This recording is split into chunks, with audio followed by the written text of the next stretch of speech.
आज जो पार्लियामेंट में बजट पेश हुआ है तो एज ए इंडस्ट्री हम उसका स्वागत करते हैं, क्योंकि जिस तरह से जो है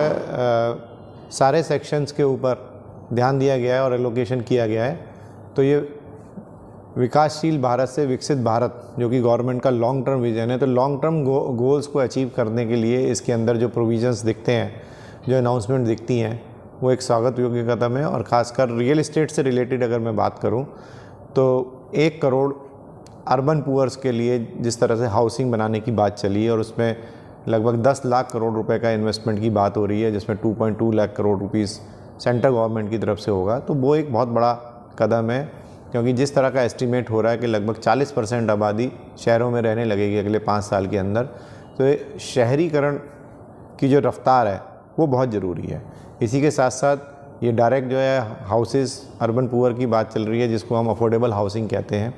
उसको तो बूस्टअप मिलेगा ही मिलेगा। लगभग 11 लाख करोड़ रुपए का जो इंफ्रास्ट्रक्चर इन सिटीज़ को बढ़ाने के लिए, चाहे वो सीवरेज सिस्टम है, वाटर सिस्टम है, एनवायरनमेंट से रिलेटेड है,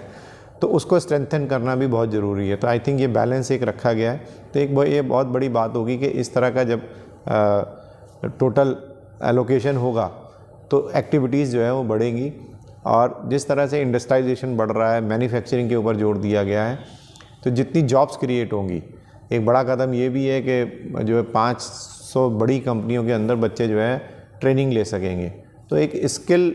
जो मैन पावर की जो रिक्वायरमेंट है, जो आज की डेट में सभी जगह बढ़ रही है, वो स्किल मैन पावर से मैन्युफैक्चरिंग को बढ़ावा मिलेगा, मैन्युफैक्चरिंग से जॉब होगी और जॉब की ज़रूरत होगी, शहरों के अंदर जॉब्स बढ़ेंगी तो घरों की ज़रूरत होगी। तो एज ए रियल एस्टेट हम इसका जो है काफ़ी स्वागत करते हैं इस बजट का, जिस तरह का हाउसिंग के ऊपर इसके अंदर जो है फोकस किया गया है।